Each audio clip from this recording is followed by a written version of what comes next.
I swear, if you ever tell anyone I cried in the middle of a Cracker Barrel parking lot, I will deny it with my last breath. That's how it started. Well, not the story exactly, but the part where I realized this trip was going to be something I'd carry with me forever. My name's Judith. I'm 59, recently made an empty nester, and have worked for the same small-town insurance office in South Carolina for over 20 years. My boss, Tom, who's been divorced since the 90s and still listens to the same Bruce Springsteen cassette in his pickup truck, decided it was time we attend the regional insurance conference in Savannah. It wasn't out of the ordinary for one of us to go, but it was the first time Tom asked me to come along with him. Not in a funny way either, just straight up. You've earned it, Judith, I'd like your company. I thought he meant professionally. He even said it over the fax machine, like it was 1997 again. I said yes, not thinking too much of it, mostly because I hadn't seen anything new in a while. The idea of a few days away from my laundry pile and the quiet house felt more like a treat than a task. We drove. Tom doesn't fly. It's not natural, he said, gripping the steering wheel like the sky had personally offended him. So we packed up his Ford F-150 and off we went, with the cassette player humming and the windows down. For a man who spent most days in pressed khakis and work polos, there was something almost poetic about how he loosened up on the road. We didn't talk much at first. Tom's not much of a chatterbox, and I've always preferred quiet company over forced conversation. But somewhere between Greenville and Rockwood, we found a rhythm.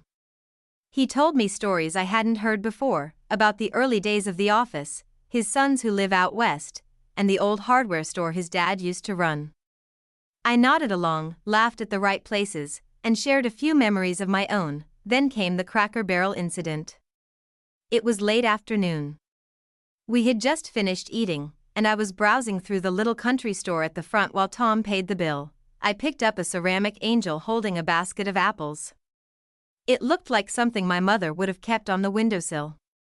I hadn't thought about her in months. She'd passed away 3 years ago, and most days I kept that grief neatly folded away in a drawer. But standing there, holding that tiny figure, it hit me. All of it. The silence of my house, the way I still made 2 cups of coffee out of habit, the voicemail from my son I kept replaying, just to hear someone say my name. I must have looked like I'd seen a ghost, because Tom walked up beside me and didn't say a word. Just placed his hand gently on my shoulder, not in a way that would make you look twice, just a quiet kind of gesture, like he knew something was welling up and didn't want to make a fuss about it. I blinked, put the angel back on the shelf, and walked outside. I thought I could get a breath, get myself together, and shake it off. But the minute I sat down on that wooden rocking chair, the tears came. Not loud, not messy, just steady. I didn't even notice Tom had followed me out until he sat in the chair beside me. You miss her? He asked, his voice low. I nodded. Every day. He didn't say anything else. We just rocked. The breeze was soft and I remember the scent of fried apples still lingering in the air. I eventually laughed, wiped my cheeks, and told him not to breathe a word of it to anyone at the office. That's when I said what I said, about denying it with my last breath. That night, we stayed in a modest inn just outside Savannah, 2 rooms, side by side, and we both acted like we were running some kind of corporate marathon instead of attending a conference about property insurance liability.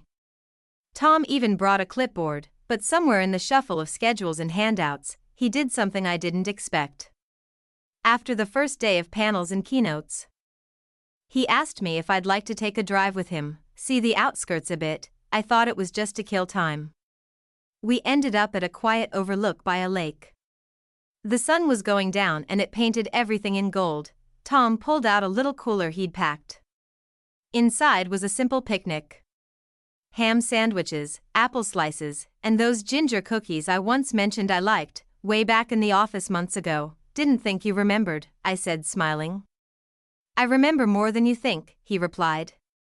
We ate quietly, no music, no distractions, just the sound of the wind across the lake and the soft creak of the truck doors every time one of us leaned a little too far. At one point, he turned to me and said, You ever think about what's next? I didn't answer right away. What could I say? That I had no idea who I was without the routine? That the walls of my house echoed too loudly at night? Yeah, I finally said, I think about it all the time. He nodded. Me too, it wasn't romantic. Not exactly. But it wasn't just friendship either. It was that strange, quiet space where two people acknowledge they've both been through enough life to stop pretending. On the drive back to the inn, we didn't talk. Not because there was nothing to say, but because some things sit better in silence. I remember looking out the window and thinking that maybe, just maybe, this trip wasn't just about conferences or company policies. Maybe it was about remembering how to be seen, how to feel something again. And for the first time in a long while, I felt like I wasn't just filling space, I was part of something gently unfolding. Something that didn't need to be named. We still had 2 more days ahead of us, and I had a feeling Tom's sudden request, whatever it truly was, hadn't been fully revealed yet. The next morning started slow, like a song you hum without realizing. I got up early and took a walk outside the inn. There was a small patch of woods across the road, nothing too wild, just some thin trees and the kind of grass that clung to your shoes. I wasn't expecting much, but it felt good to move. The kind of good that didn't need explanation. Tom met me in the breakfast area around 7. He looked the same as always, button-up shirt, coffee in one hand, folder in the other. But something in his face seemed lighter. He asked if I slept all right, and I said I did. It wasn't a lie exactly, just a polite half-truth. I'd tossed and turned a bit, thinking about the lake, the silence between us, and what it all might mean. We headed to the conference again, sat through panels with titles like Optimizing Regional Coverage Portfolios and The Future of Small-Town Claims. It wasn't riveting, but there was a strange comfort in hearing people talk about things I understood. After decades in the business, I could follow the jargon like an old friend. Tom leaned over during one talk and whispered, "If that man says policy density one more time, I'm going to fall asleep with my eyes open." I had to bite my cheek to keep from laughing. During lunch, we sat outside on a bench with plastic containers of chicken salad and sweet tea. It was unseasonably warm, and the breeze carried a hint of honeysuckle. Tom didn't say much at first. Just picked at his sandwich and watched the people milling around. Then, without looking at me, he said, "I didn't ask you on this trip just for the conference." That caught my attention. I paused, fork halfway to my mouth. "Oh," I said, keeping my voice even. "I mean, the conference is part of it, but there's something else, something I've been thinking about." I didn't push. Tom's the kind of man who needs time to get around to things, so I just waited, let the silence stretch between us like a gentle invitation. "My youngest son called me a few weeks ago," he finally said. Asked if I thought about retiring, said it might be time. I blinked. Tom retire? That office had been his world longer than I'd worked there. "What did you say?" I asked. I told him I didn't know, that maybe I hadn't thought about what comes next. He glanced at me then. "But the truth is, I have." I just didn't know how to say it out loud. I nodded slowly. It was the same feeling I'd had holding that ceramic angel in the Cracker Barrel store, the ache of realizing time keeps moving whether we're ready or not. "I didn't want to tell the whole office," he continued. "Not yet, but I figured if I was going to talk it through with someone, it should be you." I didn't expect the lump in my throat. I looked away for a second, focused on the way a leaf danced down from a nearby tree. "You sure you want my opinion on that?" "I trust you," he said. "Always have." I thought about all the years I'd spent in that office. The good days, the busy ones. The quiet ones after a storm, when people came in shaken but thankful. Tom had been a fixture through it all. The idea of him not being there felt strange. "Regardless of what you decide," I said softly, "you'll still matter to that place, to a lot of people." He smiled at that. A quiet, grateful kind of smile. That afternoon, we skipped the last panel. Tom said he wanted to drive around a bit, see a town he'd once visited with his sons back when they were teenagers. It was a little place called Westfield, about 20 minutes out, brick sidewalks, mom-and-pop stores, and an old clock tower that rang every hour. We walked along Main Street, stopping to peek into shops. One sold handmade wooden toys. Another had shelves full of dusty books. Tom wandered into an antique store while I lingered by a bakery window. The smell of cinnamon and fresh dough stirred something in me I couldn't quite name. Maybe it was memory, or maybe it was just hunger. Hard to tell sometimes. When Tom came back out, he was holding a small package wrapped in brown paper. "What's that?" I asked. "Something for the office," he said vaguely, but his eyes told me there was more to it than that. I didn't press. I'd learned over the years that some things with Tom came to light in their own time.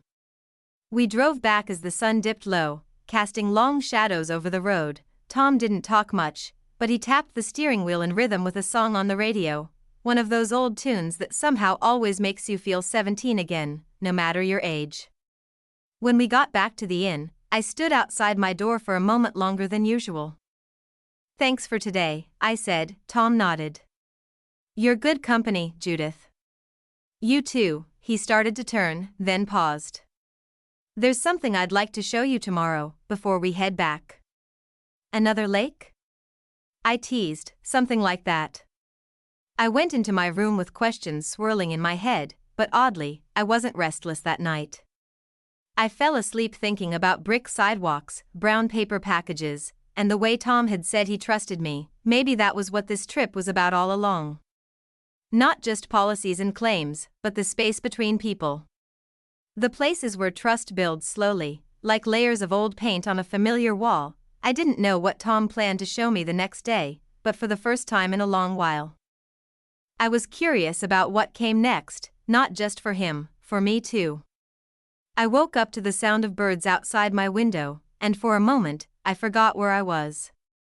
The bed was too soft to be mine, and the morning light streamed in differently than it did through my kitchen curtains back home. Then I remembered. Savannah. The conference, Tom's quiet voice saying he had something to show me. He was already in the truck when I came outside, sipping coffee from a paper cup and humming along with some old country tune. I noticed he'd swapped his usual work polo for a flannel shirt, and it made him look almost casual, like he belonged in a different time. "You ready?" he asked. "As I'll ever be." We drove out of town, past rows of fields still damp with morning dew. I didn't ask questions. I'd learned by now that Tom's plans weren't always about the destination. Sometimes they were about what you noticed along the way. He pointed out an old diner he used to stop at, a stretch of road that once flooded so badly he had to push his truck through knee-high water. And a small white church that he said looked exactly the same as it did 40 years ago. After about an hour, we pulled up to a quiet clearing off a narrow 2-lane road. There was a wooden sign, faded but still legible, "Pinewood Preserve." A walking trail curved into the woods, flanked by dogwoods and maples just beginning to leaf out. "I used to bring my boys here when they were little," he said, stepping out and stretching his back. "Thought it might be nice to see it again." We started walking. The air was fresh and smelled faintly of damp earth, birds called out from hidden branches, and the leaves rustled softly overhead. Tom didn't say much at first. We walked side by side, letting the quiet settle around us like a familiar coat. "This is where I first thought about leaving the business," he said suddenly. I turned to him. "Here?" He nodded. "I came out here one day after a long week. I'd missed my son's recital because of a client meeting. Sat right there on that bench and asked myself what I was doing." I looked where he pointed. The bench was weathered and worn, but it held a kind of quiet dignity. We sat down, and Tom leaned forward, elbows on his knees. "I never told anyone that," he said, "not even my boys." "Why me?" I asked. He took a long breath. "Because you understand what it means to stay, to carry something for a long time, and because I trust you to tell me the truth." I looked out at the trees, then down at my hands. They rested in my lap, fingers gently laced. The truth is, I think you've earned the right to let go. If that's what you want. Tom nodded slowly. And if it's not? Then maybe this trip is just your way of checking in with yourself, seeing if the road still feels right under your boots. He smiled at that, a real one, the kind that softened his whole face. We sat in silence a while longer, then finished the trail loop and headed back to the truck. As we drove, the sky clouded over slightly, the light turning soft and gray. Tom didn't put on music this time, just the quiet hum of the road beneath us. Back at the inn, we parted ways for a while. I went to a small cafe down the street to write postcards to my sons, something I hadn't done in years. I told them about the weather, the view from the trail, and the ginger cookies. I didn't say anything about Tom. Some things, I've found, are better held close for a while. That evening, Tom knocked on my door. He held the brown paper package he bought in Westfield. I figured you might as well open it, he said. I took it, careful with the string. Inside was a small wooden picture frame, carved with delicate vines and tiny birds. It was simple but full of care. It reminded me of you, he said. Strong, quiet, not flashy, just meaningful. I felt my throat tighten. Thank you, Tom, that's very kind. I thought you might put a photo in it, something that matters. I nodded. I think I know just the one. We sat on the little bench outside my room, listening to the wind in the trees and the distant sound of someone laughing down the hall. I'm not good at saying things the right way, Tom said after a while. Never have been. You don't need to, I replied. Sometimes being there is enough. He looked over at me, then out at the parking lot where his old truck sat quietly under a flickering streetlight. I've been thinking about asking someone to help me run the office, he said. Not take over, just share the weight, ease into whatever comes next. I waited. I knew what was coming, but I wanted to hear it. I was wondering if you'd consider it, not just for the work, but for the company. My heart did something strange then, not a leap, not a flutter. More like a steady drumbeat finding its rhythm again. You really mean that? He nodded. I can't think of anyone better. I didn't answer right away. I looked out into the fading light, thought about all the years behind us, and the quiet trail in the woods, about the angel in the Cracker Barrel store, and the picture frame resting in my hands. I'll think about it, I said, turning to meet his eyes. But I'll tell you one thing, Tom.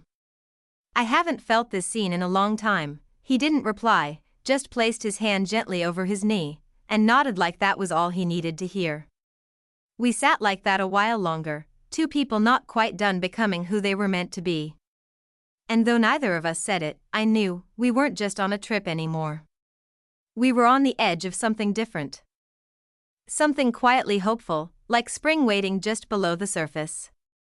And there was still one more day left. The next morning, I packed my suitcase with a kind of calm I hadn't felt in years. The air had turned crisp overnight, and when I stepped outside, the scent of damp leaves and brewed coffee mixed in the air. Tom was already at the truck, one foot on the running board, holding 2 cups. Hope you still take yours with cream, he said, offering one to me. Still do, I replied, taking the cup. Our fingers didn't brush, they didn't need to. We had one more stop before heading home. Tom said it was on the way, which I suspected wasn't entirely true, but I didn't mind. Something about the pace of the past few days made me feel like life didn't need to be rushed. We took a quieter road this time, winding through towns that looked like they'd forgotten about the concept of urgency. I found myself leaning against the window, watching porch swings and flower boxes blur by. We ended up at a cemetery just outside a little town called Springfield. Tom parked the truck and turned to me with a look that was softer than usual. I haven't been here in a while, he said. We got out, and he led the way down a narrow gravel path. The trees here were older, their trunks wide and patient. Finally, we stopped in front of a modest headstone with the name Helen engraved on it. No titles, no quotes, just a name and 2 dates. My wife, Tom said quietly, she passed in '98, complications from surgery. I nodded, the words catching in my throat. He knelt for a moment, brushed away some leaves. Then stood again. I used to think I had to keep everything locked up, he continued, for the kids, for the office, for myself maybe. I didn't think there was room to feel anything else, and now, I asked. Now I'm wondering if maybe holding on that tightly means missing what's still ahead. We stood in silence. I didn't try to comfort him. I didn't say it was going to be okay. I just stayed beside him, and that felt like enough. On the way back to the truck, Tom said, "You remind me of her. Not because you look alike or act the same. Just something in the way you carry things, quiet strength." That was all he said about Helen. We drove on after that, back toward the highway, back toward the world we both knew was waiting. We didn't talk much the rest of the ride. Not because there wasn't more to say, but because we'd already said the parts that mattered. I watched the trees thin out, the hills turn to flat roads, and the road signs start to sound familiar again. When we finally pulled into our town, I felt that small tug in my chest I always get when returning from somewhere that taught me something I hadn't known I needed to learn. The sun was low, and the buildings cast long shadows across familiar sidewalks. Tom pulled into the parking lot behind our office, killed the engine, and turned to me. "You don't have to decide today," he said. "About the office, I mean." I looked over at him, his hand resting on the gear shift. His face steady but expectant. "I already have," I said. "I'll do it. I want to." His shoulders relaxed, and for a moment, I saw something close to relief in his eyes. "I was hoping you'd say that," he said. We got out and stood beside our cars, the quiet of early evening wrapping around us. "You know," I said, "I don't think this was really about the conference." Tom smiled. "It wasn't. What was it about then?" He looked up at the sky, then back at me. "Letting someone see me. And seeing if I was ready to see someone else, too." That stayed with me as I drove home. My house was just as I left it. Quiet, clean, a little too still, but something felt different. Not in the walls or the furniture, but in me. I set the wooden frame Tom had given me on the table near the window and placed a photo inside. It was one of the office staff from a few years back. Everyone laughing during a birthday lunch. Tom squinting into the sun with that half grin he gets when he's trying not to enjoy himself too much. The next morning, I woke up early and brewed coffee for two. Not because I expected company, but because it felt like the start of something new. The habit didn't ache like it used to, it felt hopeful. At the office, Tom had already arrived, fiddling with the thermostat as usual. He handed me a manila folder and said, "Welcome to management." I laughed. It felt good. Real. We fell into an easy rhythm. Not much had changed, but the way I carried the day did. I saw things differently now, the way people lingered a little longer at the front desk. The way Tom always tapped his pen twice before closing a file. Small things, but they felt like pieces of something larger. Later that afternoon, Tom stuck his head into my office. "I was thinking," he said, "maybe we take that trail again sometime." "The one in Pinewood?" "Yeah, might do us both some good," I smiled. "I'd like that." He lingered for a second, then gave a small nod and disappeared down the hall. I sat back in my chair, the late light spilling across my desk. Outside, the trees were just starting to bloom and the world felt full again. Not in a loud way, but in a quiet, steady kind of way, like something long held had finally been set down, and in its place, something new was beginning to grow.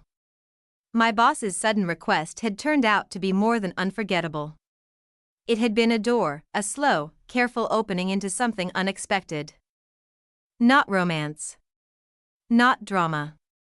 Just a shared space, a chance to see and be seen by someone who understood the value of showing up. And for me, that was more than enough.